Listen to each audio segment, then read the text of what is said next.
Love होके arrange हुआ। जबरदस्त, खूबसूरत। इतने साल गुजरने के बाद भी हमारी जो एक आपस की अपनी अंडरस्टैंडिंग है वो वैसी ही है। मैं अपने आप को इस लिहाज से बहुत खुशनसीब समझती हूँ। शहीद मोहतरमा बेनज़ीर भुट्टो साहिबा ने अपनी ज़िंदगी का आखिरी उम्रा, उसमें भी मुझे उनके साथ उम्रा करने का मौका मिला। नाज़रीन, अब हमारा जो इस वक्त का सेगमेंट है ये बड़ा ही इंटरेस्टिंग है, बड़ा ही ख़ास है। अगर सेगमेंट हमारा ख़ास है तो फिर आप अंदाज़ा लगा लें कि हमारे मेहमान भी ख़ास तरीन ही होंगे इसमें। बिल्कुल, और उस मेहमान पे जो हमने रिपोर्ट तैयार की है वो भी बहुत खास है, दिलचस्प है। तो आज हम खुद अपनी ज़ुबान से तारुफ नहीं करवाएंगे, आप वो रिपोर्ट देखें, वो मुलाहिज़ा करें, उनकी निजी ज़िंदगी के बारे में जानें और वहीं से आपको उनका तारुफ मिल जाएगा। तो आइए देखते हैं। So let's have a look.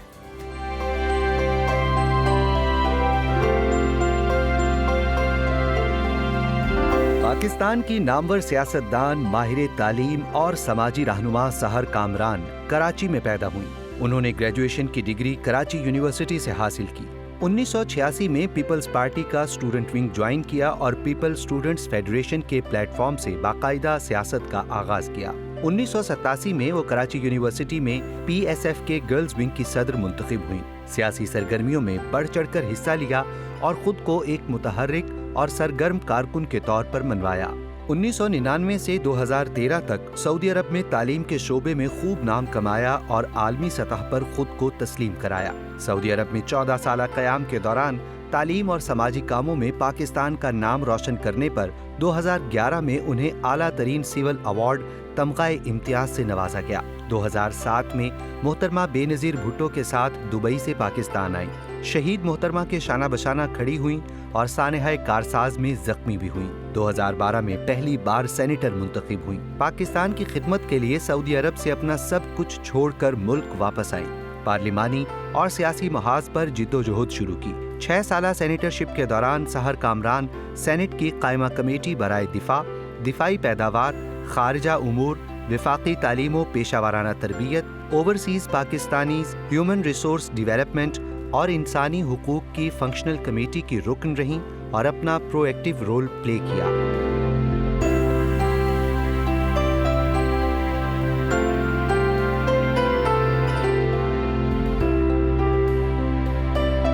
Pakistan और रशियन फेडरेशन के दरमियान दो तरफा ताल्लुकात को मजबूत बनाने से मुतालिक बेहतरीन खिदमात पर रशियन फेडरेशन की जानिब से 2018 में उन्हें अवार्ड ऑफ कोऑपरेशन से नवाजा गया। गैर मामूली कारकर्दगी पर हालिया इलेक्शन में सिंध से वो खवातीन की मखसूस नशिस्तों पर रुकन कौमी असम्बली मुंतखब हुई।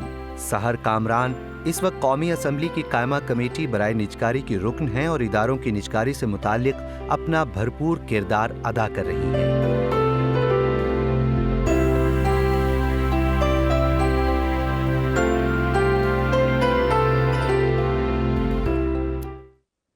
तो रिपोर्ट देख के आपको अंदाज़ा तो हो गया होगा, हमारे साथ बहुत ही ख़ास मेहमान हैं पाकिस्तान पीपल्स पार्टी की सीनियर रहनुमा सहर कामरान साहिबा।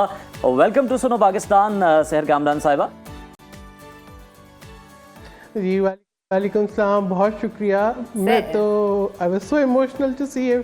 देखिए, हमने माजी के दरीचों से कुछ वो जो पिक्चर्स हैं आपकी वो निकाल के दिखाई। आपका काम कैसा लगा फ्लैशबैक्स में? ऐसा लगा कि बहुत सारे साल बस चंद लम्हों में जी लिए। इतना खूबसूरत पैकेज। अच्छा सहर साहिबा, हमें ये बताइए, आप लोगों की सियासी पार्लिमानी मसरूफियात, वो ज़िंदगी, ये तो लोग देखते ही रहते हैं और उनको पता होता है कि आपकी क्या एक्टिविटीज़ हैं।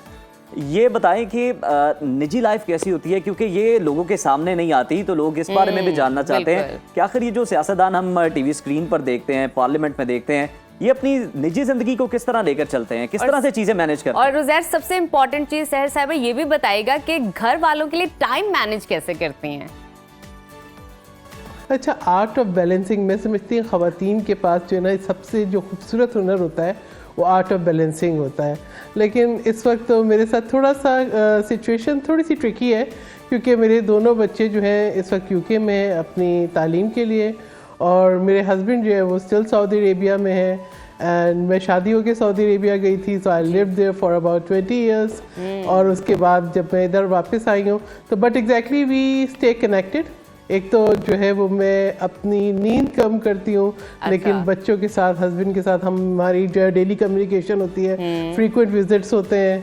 कभी मेरे क्या हस्बैंड आ बात है। जाते हैं, कभी मैं ट्रिप कर लेती हूँ, कभी बच्चे। और बस जबरदस्त। ये कि अब बच्चे माशाल्लाह तालीम के बेटी यूनिवर्सिटी चली गई थी, उसके बाद में सेनेटर मुंतखब हुई, तो एग्जैक्टली जो एक अर्ली टाइम था वो बच्चों के साथ बहुत क्लोज रहा और अब भी we are just like friends. Sahar साहिबा ये बताइएगा कि अभी आपने अपने शौहर का जिक्र किया, तो हमें और हमारे नाज़रीन को ये भी बताइए कि आपकी लव मैरिज है या अरेंज हो के लव हुआ? नहीं, लव होके अरेंज हुआ। ओह, जबरदस्त, एक्चुअली खूबसूरत। We are cousin. बहुत खूबसूरत जवाब दिया।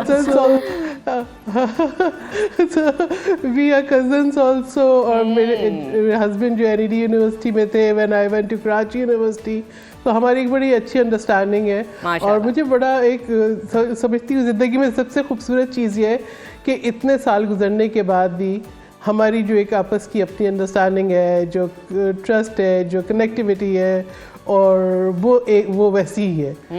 मुझे पता नहीं लगा टिपिकल हस्बैंड एंड वाइफ कैसे होते हैं। We are very close friends. क्या बात अच्छा है। सहर साहिबा, ये बताइए, आपने जिस तरह से खुद बताया कि जिंदगी के 20 साल सऊदी अरब में गुजरे हैं आपके, तो खानों की भी अगर हम बात कर लें, अभी कराची के भी खाने हैं और साथ हम देखते हैं कि सऊदी अरब के भी, आप अरेबियन डिशेस में भी माहिर हैं, और आपको पसंद कहाँ के खाने हैं ज़्यादा, कराची के या फिर सऊदी अरब के? अच्छा, मैं जो है बना तो सब कुछ लेती हूँ, लेकिन ये कि आई बिलीव कि चैलेंज दे सकती हूँ कि मुझसे अच्छे पाए, निहारी, बिरयानी शायद कोई नहीं बना सकता, मुझसे अच्छी खीर कोई नहीं बना सकता। अच्छा, यानी ये आपका चैलेंज है कि आपसे अच्छी खीर कोई नहीं बना खाना सकता। पसंद करती ना। बिल्कुल बिल्कुल बिल्कुल बिल्कुल चैलेंज। तो सहर साहिबा, कभी इस तरह हुआ कि मैं खाना बड़े शौक से, पार्टी लीडरशिप ने या किसी इजलास में, पार्टी के इजलास में आपको फरमाइश आई हो लीडरशिप की तरफ से, टॉप लीडरशिप की तरफ से, कि खीर आएगी तो वो आपकी तरफ से ही आएगी? अच्छा, वो एक्चुअली इतना वो नहीं होता कि मतलब कि लीडरशिप के पास अब की लेके जाए। लेकिन ये कि कोई ना कोई गेट टुगेदर। ये था कि जब मैं सऊदी अरेबिया में थी, तो मेरे घर से जो है वो अगर जो आते थे लोग उम्रा पे या हज पे, तो फूड सप्लाई रहती थी, और मेरे घर की दाल चावल भी बहुत सबको पसंद थी। तो यानी जब सब लोग वो हो जाते थे होटल्स के खाने खा के तंग, या जो है अदरवाइज सहर साहिबा, आपके पास ना किस्से बहुत सारे होंगे। हमें ज़रा बताइएगा कि पीपल्स पार्टी के साथ आप बहुत टाइम से कनेक्टेड हैं, बहुत सर्व किया है और अभी भी कर रही हैं। बताइएगा कि कोई इंटरेस्टिंग वाकया जो आप शेयर और करना बीबी चाहें। शहीद के साथ आपका सफ़र कैसा रहा, कोई यादगार किस्सा अगर आप शेयर करना चाहें तो? बहुत खूबसूरत। और मैं अपने आप को इस लिहाज से बहुत खुशनसीब समझती हूँ कि शहीद मोहतरमा बेनज़ीर भुट्टो साहिबा ने अपनी ज़िंदगी का आखिरी उम्रा जो है उसमें भी मुझे उनके साथ जो है उम्रा करने का मौका मिला। और जब वो 18 अक्टूबर को 8 साला जो है वो अपनी जलावतनी ख़त्म करके 18 अक्टूबर 2007 को वापस आई, तब भी मैं उनके साथ थी। और मैं एक बहुत खूबसूरत मतलब उनकी बीबी का जो बिलीफ था नंबर 9 पे, जब वो उम्रा करके हम आए तो बीबी ने कहा, I am glad we have perform उम्रा today is 18 1 and 8 9 and 9 is my lucky number. वो 18 जून 2007 था। और उसके बाद फिर जब मैं उनके साथ आई, वो सफ़र भी बहुत खूबसूरत था, क्योंकि इतनी मोहब्बतें थीं और इतना जो है वो एक जो है ना, आप ये सोचे कि पाकिस्तान वापस आने के लिए जो जज्बात थे, और बीबी जो है कितनी पुरअज़म थी पाकिस्तान के लिए। कहती थी, लोग कहते हैं कि बेनज़ीर आएगी रोज़गार लाएगी, उनकी पूरा एक उन्होंने होमवर्क किया हुआ था।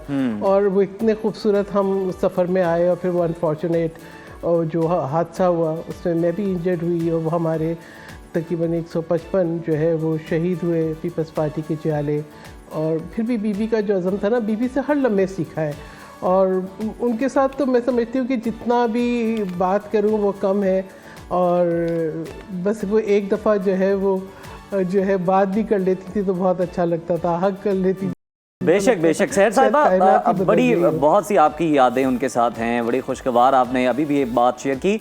अगर हम बीबी की बात करें तो उनकी सियासत के तो सारे ही मोतरफ थे और आज भी मिसालें दी जाती हैं। आप ये बताइए, अगर हम एक कंपैरिजन ड्रॉ करें थोड़ा सा, तो जो अब माजी की सियासत थी और अब जो मौजूदा सियासत चल रही है, आप इससे सेटिस्फाई हैं, मुतमईन हैं? देखिए, अब जो पोलराइजेशन है ना, वो मुझे बहुत तकलीफ देती है। देखिए, माजी में भी थी, लेकिन ये कि फिर भी मैं समझती हूँ कि मैंने तो पीपल्स पार्टी से मैं कहूँगी कि मेरा रोमांस है, इसलिए कि मैंने इस पार्टी से बहुत कुछ सीखा, बीबी शहीद से बहुत कुछ सीखा, और हम एक फैमिली की तरह थे। इतनी एक डीप कनेक्टिविटी थी कि कभी ये नहीं सोचा था कि किसके पास गाड़ी है, किस कहीं जा रहे हैं, या हम जाते थे लड़काना तो कौन अरेंज करेगा, कहाँ रहना है, यानी सब एक फैमिली की तरह थे, बहुत क्लोज आज भी। लेकिन अब ये लगता है कि थोड़ा सा जो है ना वो वाला माहौल ही लगता है, स्पेशली आज की सियासत में जितनी पोलराइजेशन है और जितना एब्यूज़ हैं वो बहुत तकलीफ देते हैं। मैं समझती हूँ हमने बहुत कुछ खो दिया है लेकिन बहुत कुछ हासिल करना है। तो ये बिल्कुल ठीक है सहर साहिबा, ये ज़रा इस बारे में हमें आगाह कीजिएगा। ये आईनी तरमीम की मंजूरी के बाद अंदाज़ा ये है कि अदलिया के 40% मुकदमात आईनी बेंचों को मुंतकिल होंगे, जिससे 20 लाख से ज़ायद केसों से साइलीन को इंसाफ की फराहमी जल्द मुमकिन होगी। क्या नस्ल दर नस्ल जो केसेस चलते थे अब वो बात किस्सा पारीना बन जाएगी?